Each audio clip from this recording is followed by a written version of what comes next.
speaker is Dr. Ekhtiari, talking about technological-based interventions. Good morning, everyone. So, first of all, you can have my slides on the QR code. So if you just scan the QR code, I put in the entire slides on a Dropbox folder, so you can just download the slides, so you can have the slides when I'm talking, so you will have access to the entire slides. And I made some slides hide it because I had a kind of limited amount of time, so you can have those slides, additional slides available as well. My name is Ekhtiari. I work at the University of Minnesota, Department of Psychiatry. Also, I work at the Center of Neural Circuits for Addiction. And before starting the talk, I have a question. How many FDA application or approval do we already have for addiction using brain stimulation technologies? Do we have any? 1, 2, 3? How many people would think it's just none? None. 1, 2. Okay, good. And how many FDA approval we already have for psychiatry in general with brain stimulation technologies? 1, 2. Okay, so we'll discuss about that. What are the things that we already have in the field? And I do not have any kind of conflict of interest to disclose, some funding supports from different organizations. And I need to thank my colleagues and collaborators from University of Minnesota who were involved in the research I'm presenting today, and also my colleagues at Laureate Institute for Brain Research. So I'm going to start with a kind of a simple, beautiful photo of a really nice brownie, something like 10:30 a.m. in the morning. How many of you would like to have a piece of brownie like this right now? And if you want to make a number from 0 to 100, what is the number? 5. Oh my goodness, you have a really large breakfast in the morning, I can imagine. So, what are the other numbers? 60. 60. 10. Okay, so people have different numbers. So this is what we call basically cue-induced craving. So we have a cue, and the cue would make a level of craving for you. This is what we call food craving, okay? For those who are substance users, we have drug cue-induced craving. So they have, with the cues that are not that much provocative for you, they can have a significant level of craving. And over the time, people realize that if we provide people with different drug cues, those drug cues could put people in a situation that we call drug craving. And these are the databases that we usually develop to be able to assess that specific phenomenon. This is one of the databases that we have recently published, and you can have access to that. And when we expose people to these drug-related cues, people have specific brain activations. So this is called what we call brain response to drug-related cue, or cue reactivity. So they have activations in different parts of the brain, different major neural circuits regarding reward processing or decision-making or inhibitory control, okay? Over the time, people realize that the response to drug cues and craving associated to that response would be a good predictor of relapse. So those who have higher response to those drug cues and those who have higher level of craving, they would be more prone to relapse to drug use. So that is going to be an important part of the clinical practice right now. Even the recent publication in JAMA Psychiatry, June 2022, there was a recommendation in terms of even considering that as a part of the clinical practice, because it's an important part of kind of predicting who's going to relapse and who is not going to relapse. So this is something that we need to consider as an important process. And when we talk about these drug-related cues, we know that, as I have mentioned, there are different brain circuits involved in processing in these drug-related cues. And the question is there any chance that we can target those neural circuits with a series of interventions that we call them non-invasive brain stimulation technologies, or NIPS, okay? And we have different versions of these technologies. So during the talk, I'm going to give you an idea about what we already know about these technologies and what are the FDA applications that we already have with using these technologies for addiction medicine, and what is going to be the next step of using these technologies. But the question is how we can find the right target for these technologies. One of the recent publications in Nature Medicine just a few weeks ago, and kind of late of June of 2022, from a group of colleagues in Harvard University organized by Michael Fox, trying to see how we can use brain lesions to inform neuromodulation studies. And how they have done that, I'm not sure if you, in your clinical practice, if you've worked with the stroke patients, over a time that you realize that some of the people that they had stroke, they basically, after stroke, they stop. If they have been smokers, they basically stop smoking. Or if they have been alcohol users, they basically, they lose their interest to smoke, or they lose their interest to drink alcohol. So the question is there any way that we can find the circuits that could be involved in this process, using these basically databases of people who had stroke before, or brain lesion studies? And the idea is, if we have patients that they have the same symptoms, basically by same symptom here is basically stopping drinking alcohol or stopping smoking cigarette, and then we put them together, we can find an area that is common between all these lesions, and then that area would be corresponding for that specific symptom. So that is the basic idea.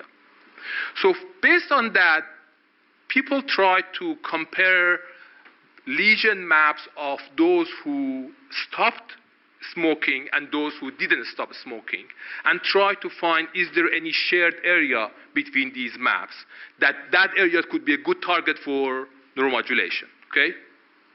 The result was negative. So they have not been able to find a specific area that was shared between these people.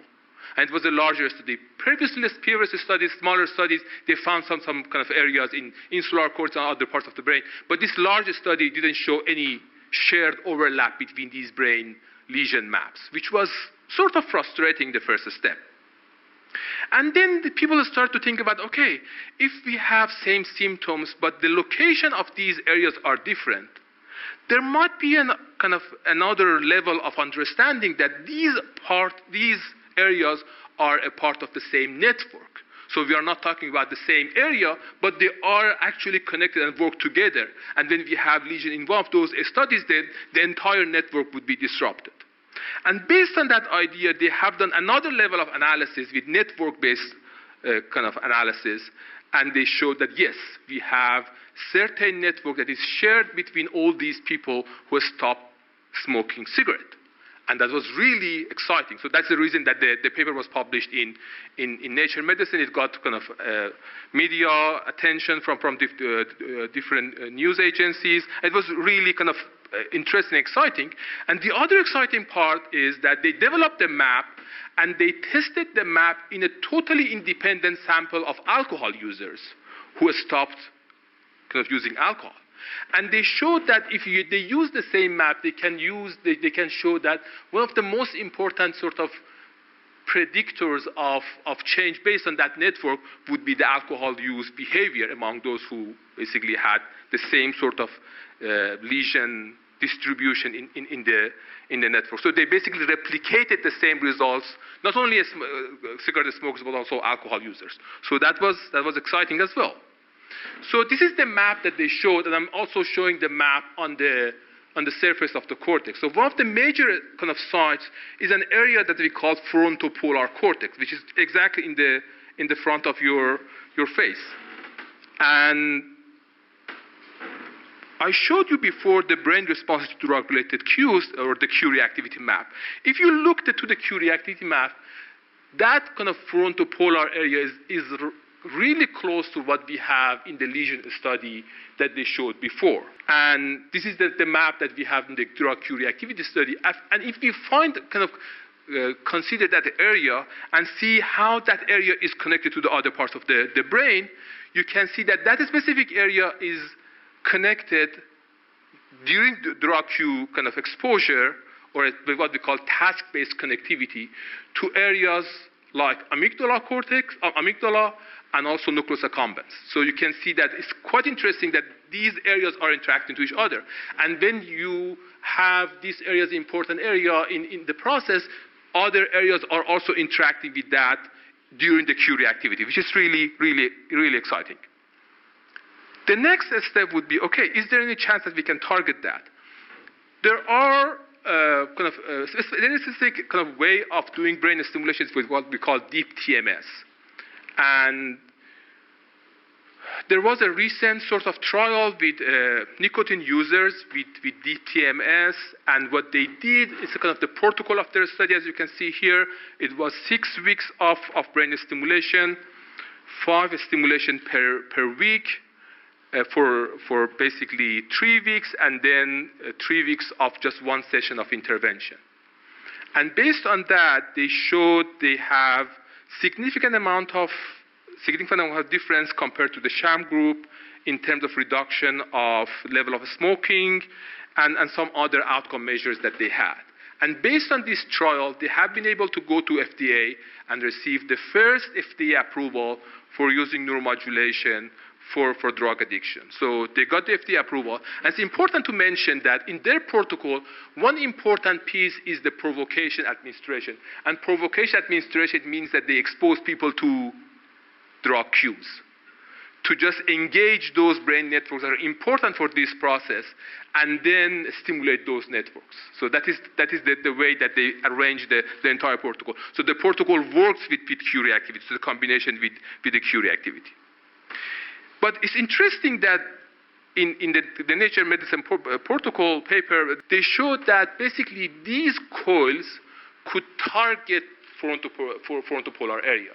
So they are highly basically overlapping the areas that these coils could cover, and also the areas that are being shown that are going to be important for based on the lesion study. So they are significantly overlapping. So this is something that is really interesting to see. But we also started to see, okay, let's go back to the previous TMS studies that people have done, like things that Colin Hanlon in University of kind of Southern Carolina, UMSC, has done, and now she's in Wake Forest right now. So she's in Wake Forest right now. But I mean, she's doing lots of really nice job in terms of targeting what she called medial prefrontal cortex. But it's interesting that even her works are targeting that specific area in the lesion map that I showed before. And then another level of kind of evidence from the works that we are doing, what we call transcranial electrical stimulation. With transcranial electrical stimulation, this is what we have. We can have a little bit of electrical current over the cortex and use that level of electricity to basically deliver kind of a level of electricity inside the brain. And this is how it looks in my lab in terms of we can put different electrodes, we can deliver different types of the currents inside the brain. We call transcranial electrical stimulation.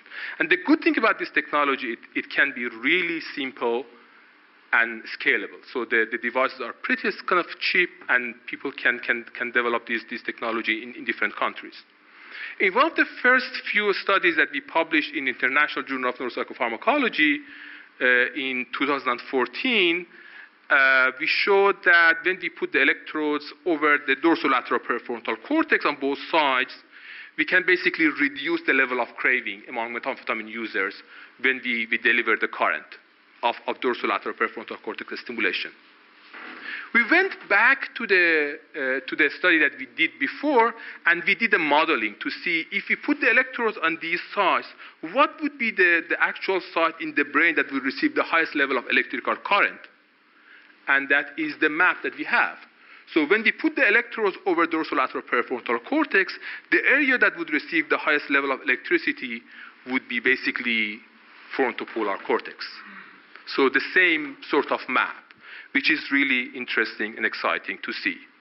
But the challenge is, this is a new trial that we have recently kind of published, showing that this is 60 people with methamphetamine use disorder, and people are really different when we do the same protocol for the entire database, which is really, really interesting to see how people are different. And that is another level of question, how we can optimize that. And I'm out of the time, so I'm just giving you one kind of single last item to discuss about in terms of how we might be able to do optimization And that is something that we can discuss. I mean, that's a kind of a part of the talk I'm going to skip. We can discuss about that if we have time, in terms of how we can do optimization of kind of a stimulation in the individual level, and we have some interesting results on that. But I should say that we can technically do it right now inside the scanner of doing the stimulation for each individual patient to optimize that for each individual patient. And that is an interesting and exciting new piece of evidence that we are putting together. Those who are interested to know more about the personalized non-invasive brain stimulation, we had just a few basically days ago on July 27th, we had a meeting with Michael Fox and other colleagues at Colin. We have been discussing about the recent advances in the field, and you can have that on YouTube right now. So you can just scan the code and you can kind of see what we have been discussing in that specific webinar. And just the last slide, the number of published trials in the field is just growing up. But it's quite interesting that the literature in the field is being contributed by people from many different countries around the world. And this is my last slide, Mark, just promise. I'm done. So kind of people across the world are contributing to this, and which is really, really amazing. So what we are doing, we basically made an international network of people who are doing TES-TMS trials to help them to collaborate together, to be able to increase the quality of evidence that we have in the field. And this is what we are trying to do, and we are hopeful that would increase the quality of the field. We have recently, not recently, just kind of probably 2-3 years ago, published something like a consensus paper about the process, and now we are writing the new consensus kind of process based on the recent advances that we have. We have a specific textbook on neuroscience for addiction medicine and some take-home notes. So we discuss about non-invasive brain stimulation, and this is the QR code if you want to join those networks. So there are some, and I put the papers that we have on that link as well. So we discuss about cue-induced craving, growing body of evidence for non-invasive brain stimulation addiction, targets that we have for addiction, large inter-individual variability that we need to consider in neuromodulation trials, how brain imaging and fMRI could inform a stimulation parameter for individualization, potential for international collaborations, and there are definitely lots of future hopes for interventional psychiatry with MRI and non-invasive brain stimulation and network activities that you can contribute to.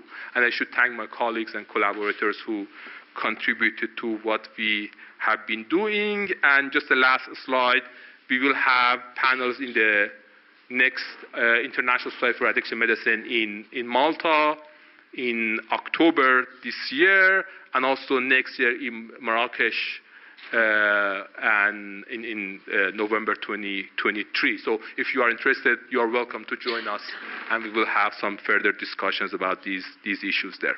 Thank you very much for your attention.